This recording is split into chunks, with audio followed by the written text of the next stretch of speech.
gaming now are establishing a foundation in fashion. There's tons of gamers in the world right now, and what's happening is many fashion brands are starting to take part in that, in creating these virtual worlds. And what's happening now is more and more fashion brands are starting to put their products within games, whether it is characters being able to buy skins, if you will, which are just kind of outfits, and they're branded products, whether it be Burberry or Gucci or Balenciaga or these type of companies. More and more of them are doing that as a means of building brand awareness.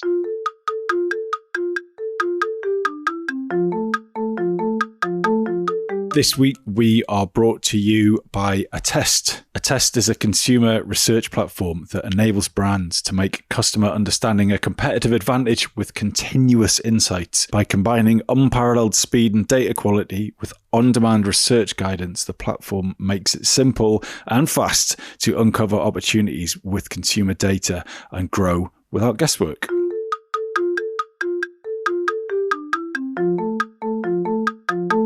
Hello and welcome to the Shiny New Object podcast. My name is Tom Ollerton. I'm the founder of Automated Creative, and this is a weekly podcast about the future of the marketing and advertising industry. Every week I have the pleasure and the privilege of interviewing someone who is influential, important, interesting, all those things. And I am on a call with Gary Plunkett, who is Chief Commercial Officer, Dtail by PixelPool. Gary, for anyone who doesn't know who you are and what you do, could you give us a bit of an overview? Sure. Hey, Tom.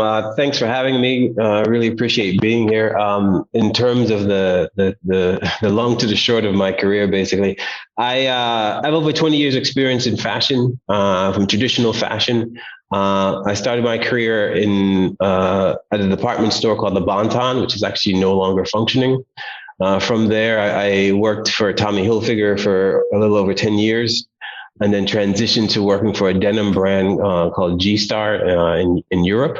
And then from there, basically decided I wanted to step away from fashion, actually. And I started my own company and started two companies, actually. One was a consultancy company, and another one was just kind of a passion project having to do with vinyl. And then I took anything other than fashion-related jobs for the consultancy company I created.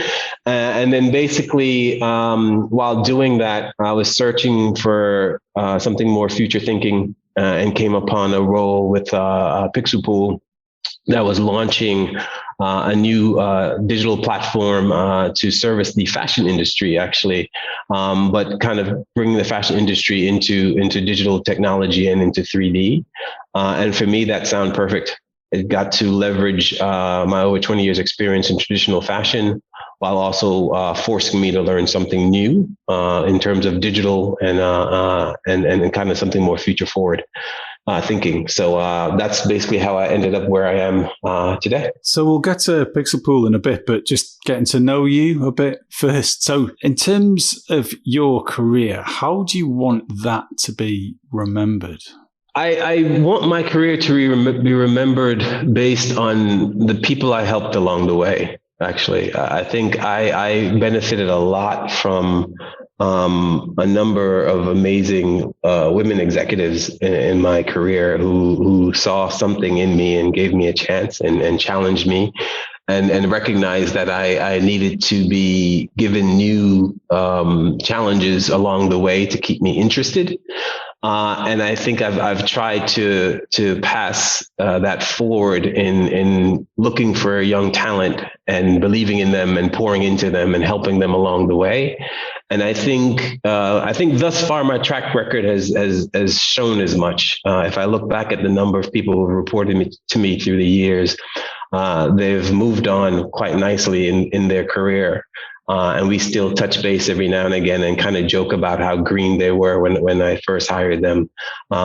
So from that perspective, that's how I'd like my career to be remembered, not just by the accomplishments that I've done from a business perspective, but also the people that I also was able to help progress their career as well. Yeah, I'm a big believer in that. I think it'd be really sad to be at the end of your career and just think about different decks you've made and stuff, and in KPIs you'd beat. I really hope I look back on my career and think, like, oh, wonderful people I got to work with. That would be great. So really nice to hear that. So going on to marketing, what is your top marketing tip? What is your silver bullet bit of advice that you find yourself sharing most often? Yeah, that one. That's a tough one because it's for me, at least for me, it's a little bit tough because there's two parts to it. For me, it's about trying different things to validate a marketing position and then embracing the pivot, which is a very much kind of a lean startup methodology, a way of kind of looking at marketing. But I think that's important. I think the old school way of just kind of sticking to your guns and putting this thing out there and not learning from it in terms of how the market's responding to it, but also how your company feels about it or not. I think it's good to gather information from what you're putting out there. And once you've gathered enough and kind of establish kind of what the way forward is, then it's just, then you push forward, and then it's repetition, right? It's say it again and then say it again after that. But the key point is trying different things and learning to pivot from that to come to a final marketing goal, if that makes sense.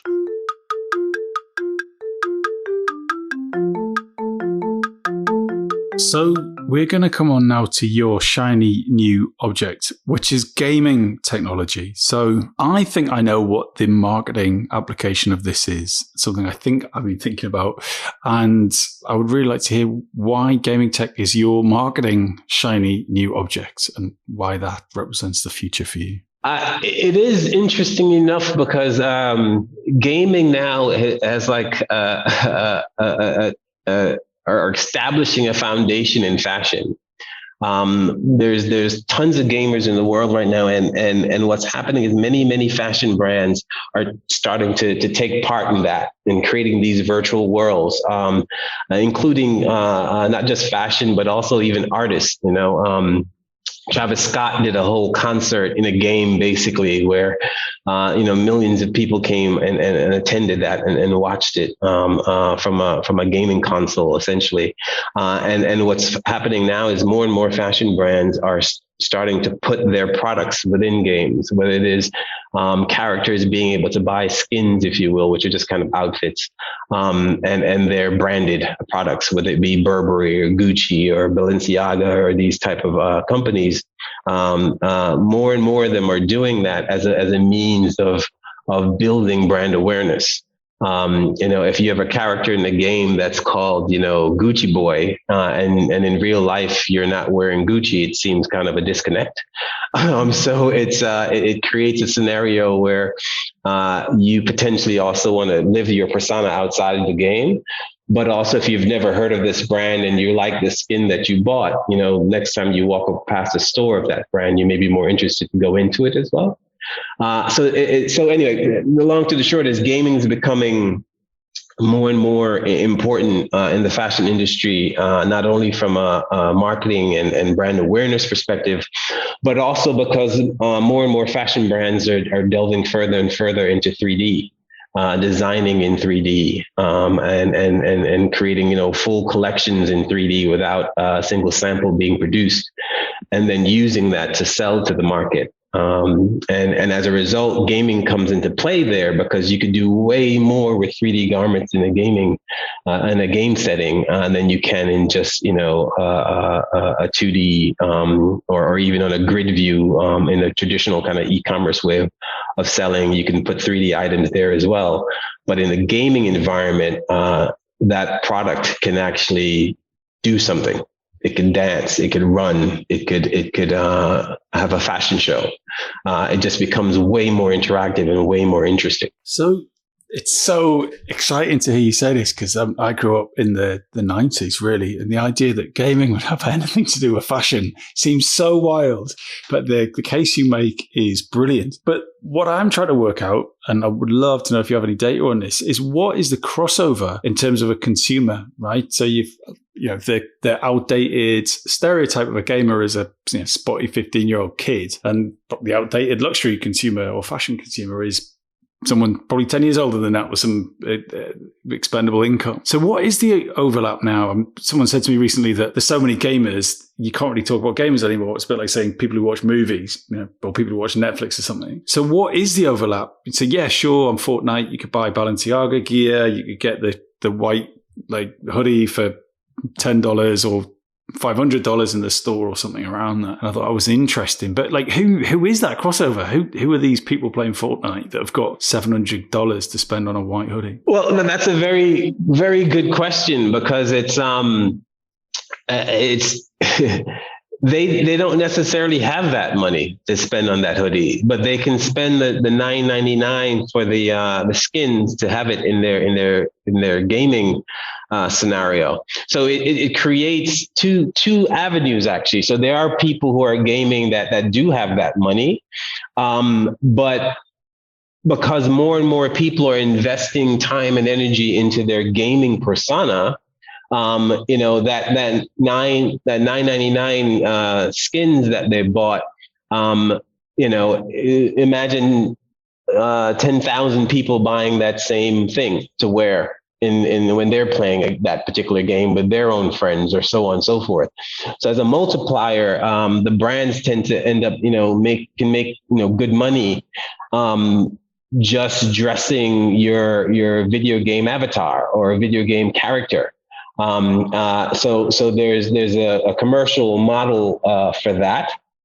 And then in addition to that, if they are able over time, because they're making more money, or they ask mom and dad for whatever, maybe it's not the hoodie that's being bought, but maybe it's a keychain, maybe it's something smaller that's a bit more accessible versus the 700 euro hoodie. It's something else that's easier to have and be able to wear in the physical world versus the video world.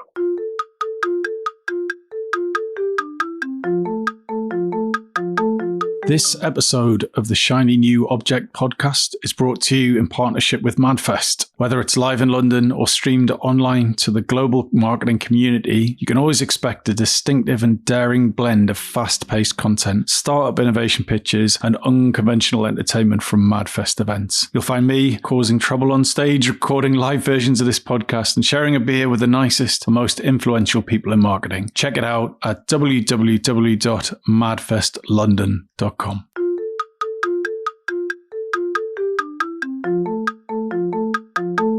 I'm really interested to know how the media works the other way, right? So, for example, someone who's playing Fortnite who isn't interested in fashion at all, for argument's sake, so consequently doesn't go to any fashion websites or watch any runway stuff or read any print magazines, or has anyone who hangs out who wears any of that stuff. Where are they getting this exposure that something like Balenciaga is even cool in the first place, or even desirable, or even luxury? I have no interest in fashion, Gary, and you can tell by looking at me, basically. It's horrendous. And so, someone might say, "Oh, such and such is that." I have no exposure to that person. So if that person showed up in a game, and I do game, not a great deal, but casual mobile stuff. If that person showed up, I would be like, "Oh, I've never heard of you." So how does it work the other way around? In order to create desire for the virtual goods, there needs to be a media that isn't the game itself, presumably, or am I reading that wrong? Yes and no. I mean, I think if you think of a gaming, and I'm not a big gamer, if I'm honest, so it's the part of the fascination for me right now is delving more and more into that world. The part of it is this. So in any gaming situation, you have multiplayers coming to an environment and interacting in some way, shape, or form. And you don't have to be aware that, what Balenciaga is or whatever it is. It could just be this character is wearing a cool outfit, or you think it's a cool outfit. And the fact that you have the options to change your outfit could be interesting to you. And this outfit by Balenciaga may be the one that you gravitate towards. So from that perspective, without even knowing anything about the brand, you could just say, I want this. And that still rings up as a purchase, right? For that brand at the end of the day, because you must just bought that skin. And then a different thing happens psychologically, right? Whether it is you suddenly start realizing that all the skins made by this brand are, speaks to you, then you kind of gain something that way. And then from a physical perspective in the outside world, maybe you Google and find out, well, what is this? And then you learn something or that's interesting to you or not. But within the gaming world, what's interesting is that it can take you out of the gaming world, so that in the physical world, you're interested in that brand. But you could also stay just within the gaming world and just bounce around from brand to brand without necessarily knowing more about that brand's heritage, other than the fact that you like how they design a particular skin. Just like in the physical world, you like how they design their hoodies or their shoes over this or that brand.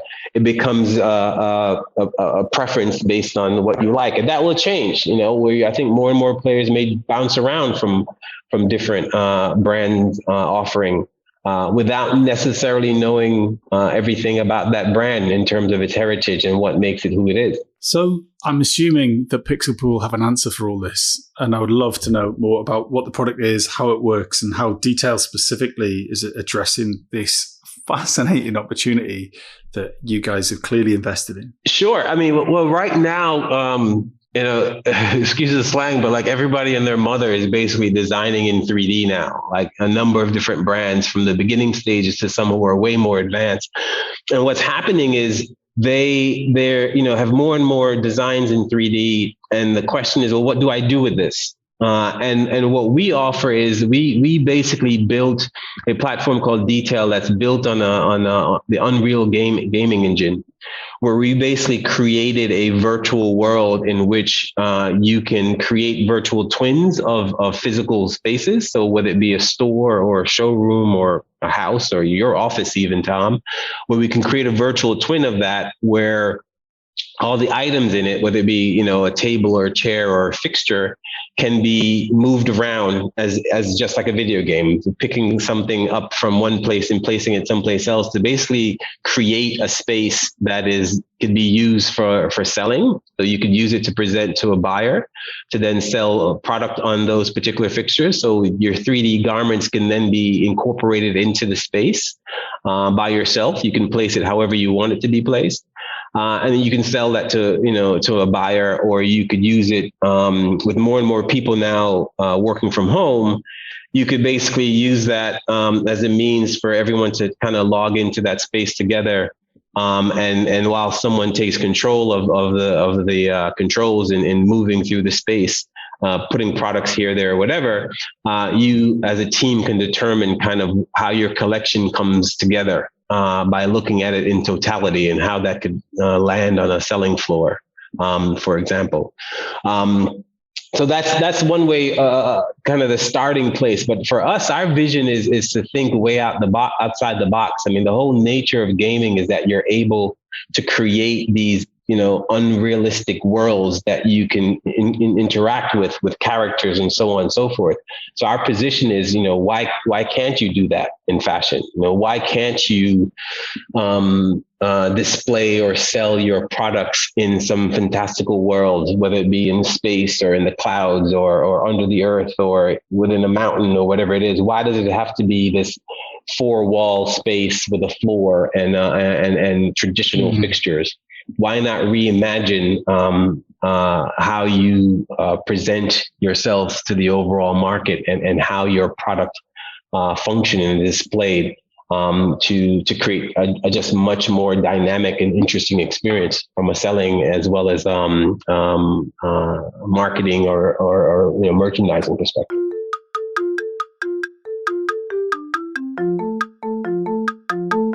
So can you give us a case study? Who's doing this well? Who's doing it well? I'm sitting here debating now if I could mention brands that we're working with. I think there's a number of brands that are at a high level in terms of where they are with their 3D maturity. I think top of mind, I'd say H&M and Nike are two of the brands that are really doing very interesting things with how they're evolving 3D.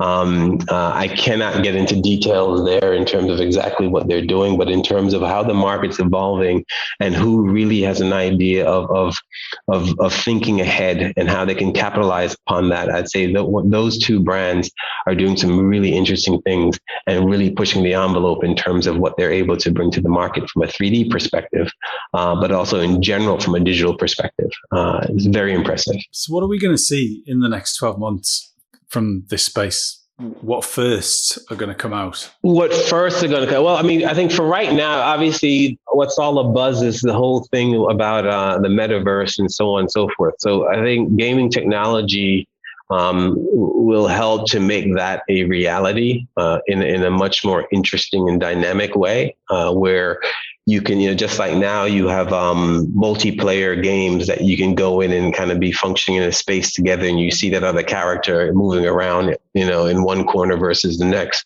The metaverse is going to, have similar type of realities coming about, and gaming technology can help with that, where you are able to interact in the space with multiple players, multiple people going through a similar experience, which I think is interesting to me, and I always kind of lay a parallel with kind of how social media allow you to kind of experience somebody else's world, because they took a picture of their food, or they took a picture of themselves on holiday and this amazing place that you never thought of before.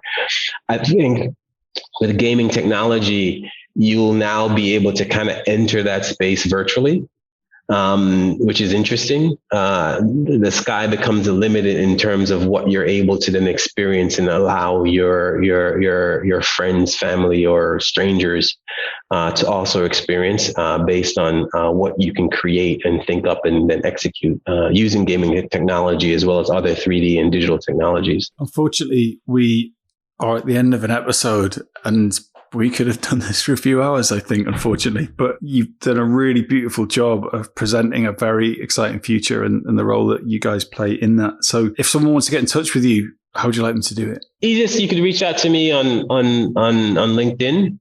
You could reference Shiny New Object podcast that you heard me do a talk and would love to speak more about it. I'm always open to engage and also share my whatever I've learned from this space with whoever is interested. I think that's the easiest way to reach out to me. Fantastic. Well, Gary, thanks so much for your time. Thank you. Appreciate the time. And thanks for having me.